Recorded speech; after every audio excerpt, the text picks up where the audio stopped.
యోహాను రాసిన పత్రిక 11వ అధ్యాయం 25వ వచనం చదవండి ఒకసారి. యోహాను 11:25. అందుకు యేసు పునరుత్థానమును జీవమును నేనే. చాలు, మనకు చాలు. పునరుత్థానమును జీవమును నేనే. పునరుత్థానం అంటే ఏంటి? పునరుత్థానానికి యాక్చువల్గా ఎలీషా టైంలో, ప్రవక్తల టైంలో ఎలీషా యొక్క శల్యం తగలగానే అతను జీవం వచ్చినప్పటికీ, అలాగే ఇంకా యాయీరు కుమార్తె ఆమె కూడా చనిపోయింది, తిరిగి లేవబడింది. అలాగే లాజరు కూడా ఎప్పుడైతే యేసు ప్రభువు రమ్మని పిలవగానే సమాధి నుంచి బయటకు వచ్చేసాడు. అది దాన్ని ఏమంటారంటే పునరుజ్జీవం అంటారు. చనిపోయిన తర్వాత లేచేది పునరుజ్జీవము. పునరుత్థానం అంటే ఏంటంటే చనిపోయిన తర్వాత లేచి మరలా చావకుండా ఉంటే దాన్ని పునరుత్థానం అంటారు. ఇప్పుడు యేసు ప్రభువు వారు చనిపోయిన తర్వాత తిరిగి లేచారు, అలాగే నిత్యుడిగా సజీవుడిగా ఉన్నాడు, అదేవిధంగా పునరుత్థానాన్ని కలిగి ఉన్నాడు. అలాగే నెక్స్ట్ మత్తయి సువార్త 27వ అధ్యాయం 63వ వచనం. అయ్యా, ఆ వంచకుడు సజీవుడై ఉండినప్పుడు 3 దినములైన తరువాత నేను లేచదనని చెప్పినది మాకు జ్ఞాపకం ఉన్నది. చాలు. ఇక్కడ వీళ్ళు జ్ఞాపకం చేసుకున్నారు. ఎవరో పొంతి పిలాతు దగ్గరికి వెళ్ళారు అన్నమాట, ప్రధాన యాజకులు అలాగే పరిశీలు అందరూ. అంతకుముందు ఎప్పుడైతే యేసు ప్రభువు ఆ శిలువలో మరణించారో, చనిపోయారో, బండలు బద్దలైపోయాయి, దేవాలయపు తెర చినిగిపోయింది, అలాగే భూమి కనిపించింది. ఈ మొత్తం చూసి శతాధిపతి అంటే ఒక అధిపతి అన్నమాట, ఒక 100 మంది సైనికులందరికీ అధిపతి. అతను ఏమన్నాడంటే ఇతను నిజంగా దేవుని కుమారుడు అన్నాడు. ఈ పరిస్థితులు మొత్తం చూసిన తర్వాత వాళ్ళతో ఒక కంపనం, ఒక భయం అనేది ఏర్పడేది. వీళ్ళందరూ వెళ్ళి చివరికి వాళ్ళకు ఒక జ్ఞాపకం వచ్చింది. అంత బతికున్న రోజుల్లో ఇతను 3వ దినం లేస్తాడని ఒక జ్ఞాపకం వచ్చింది. యేసు ప్రభువు వారు కూడా ప్రవచించుకుంటూ వచ్చారు, ప్రవక్తలు కూడా ప్రవచించుకుంటూ వచ్చారు. చూసినట్లయితే మత్తయి సువార్త 16:21 వచనం చూడండి.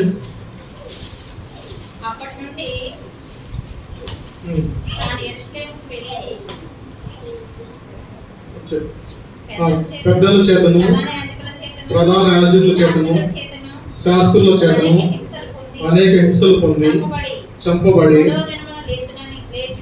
3వ దినమున లేచుట అగత్యమని యేసు తన శిష్యులకు ముందే చెప్పడం ప్రారంభించాడు. ముందు జరగబోయే మొత్తం యేసు ప్రభు వారు తన శిష్యులకు చెప్పడం అలా ప్రారంభించారు అన్నమాట. 3వ దినం లేస్తాననే యొక్క భవిష్యత్తులో కూడా ముందే చెప్పడం ప్రారంభించారు. అలాగే 17:23 చదవండి.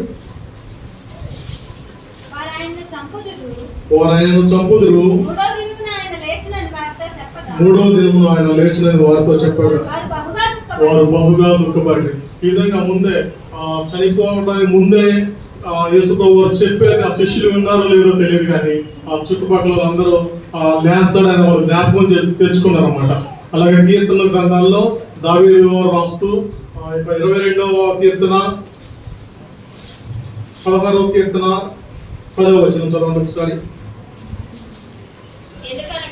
ఎందుకనగా నీవు నా ఆత్మను పాతాళంలో విడిచిపెట్టవు, నీ పరిశుద్ధిని కుళ్ళు పట్టనియవు.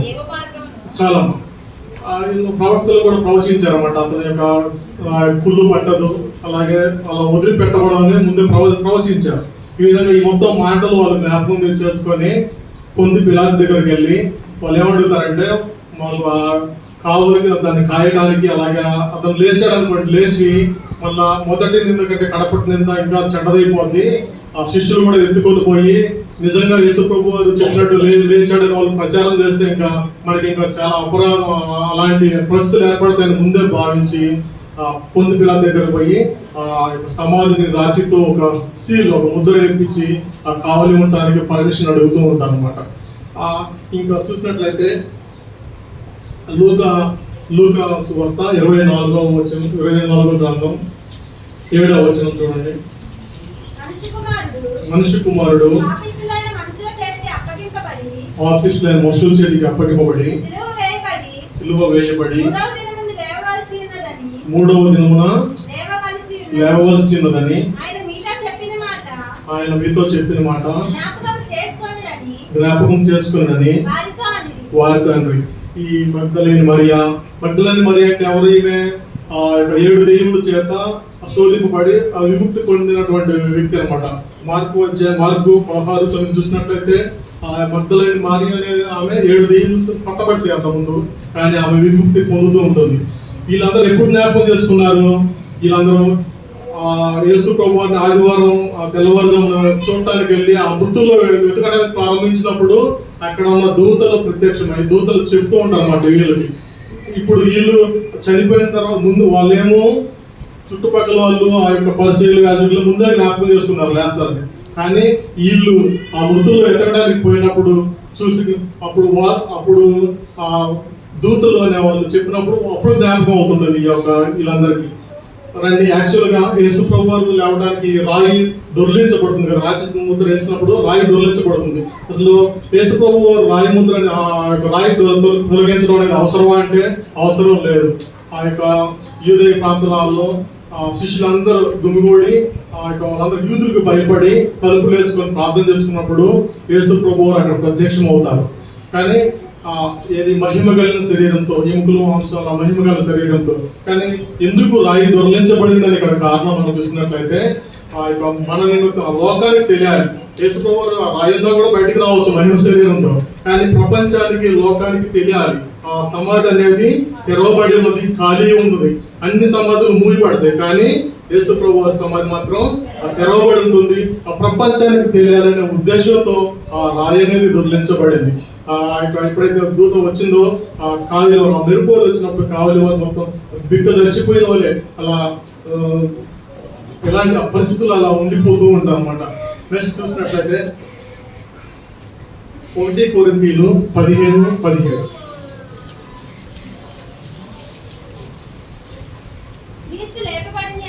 క్రీస్తు లేపబడని ఎడల మీ విశ్వాసము వ్యర్థము. చాలమ్మా. ఇప్పుడు మనం విశ్వసించేది మెయిన్ కారణం ఏంటంటే ప్రతి ఒక్క క్రైస్తవునికి ఒక గురి ఏంటంటే క్రీస్తు లేపబడ్డాడు. క్రీస్తు అనే అతను పునరుద్ధరణైన ఒక నిరీక్షణ మూలంగానే మన విశ్వాసానికి మెయిన్ ఆధారం అది.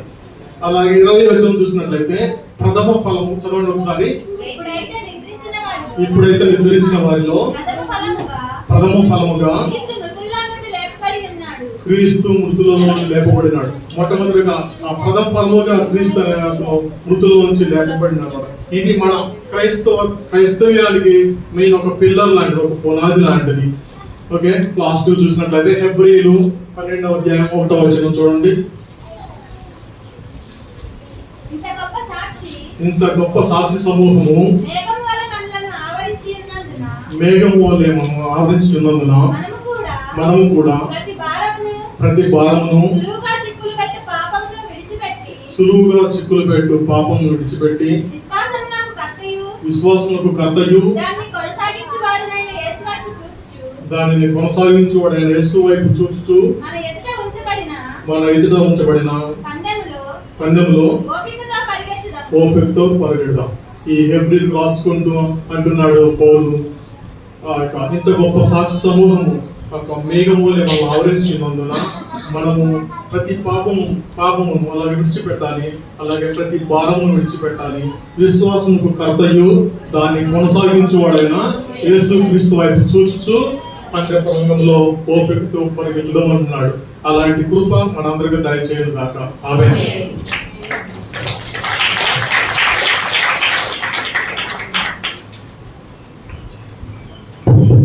గట్టిగా చప్పట్లు కొడదాం మళ్ళీ ఒకసారి. ఎక్కువగా చాలా చప్పటి మాటలు 10 నిమిషాలు అంటే 10 నిమిషాలు. మొన్న గుడ్ ఫ్రైడే రోజు కూడా చాలా చక్కగా చెప్పారు, ఒక్కొక్కరు ఒక్కొక్క మాట. ఆనందరావు బ్రదరు, స్పందన సిస్టర్, కళ్యాణి సిస్టర్, ఇంకా ప్రమీలక్క, ఫీబే సిస్టర్ చాలా చక్కగా చెప్పారు. యవనస్తులు కూడా ముందుకి వస్తే బాప్తిసాలు తీసుకుంటే పాటలు పాడడానికి సహాయంగా ఉంటారు, అప్పుడప్పుడు వాక్యాలు చెప్పడానికి తోడుగా ఉంటారు. ముందుకు రావాలి యవనస్తులు, రక్షణ పొందాలి, బాప్తిసం తీసుకోవాలి, సిద్ధపడాలి, మిమ్మల్ని మీరు అప్పగించుకోవాలి. లేస్తే ఫోన్లు, టీవీలు, సీరియళ్ళు కాకుండా ఏం చేయాలి చెప్పండి? బైబిల్ చదువుకోవాలి, బైబిల్ పాటలు పాడుకోవాలి, వాక్యాలు చదువుకోవాలి, వాక్యాలు కలతపడాలి. ఎప్పుడైతే ఈ అనుభవాల్లోకి వస్తామో అప్పుడు దేవుడు మనల్ని ఒక సాధనముగా ఉపయోగించుకుంటాడు. లేకపోతే సైతాన్ గాడు వాడి పనిముట్టుగా వాడిని ఉపయోగించుకుంటాడు. సైతాన్ గాడు వాడి ఇష్టం వచ్చినట్టు ఉపయోగించుకుంటాడు. సరే, చాలా సంతోషం. అందరం నిలబడి పాడుకుంటుండగా దేవునికి కానుకలు అర్పించుకున్నాం. బ్రదర్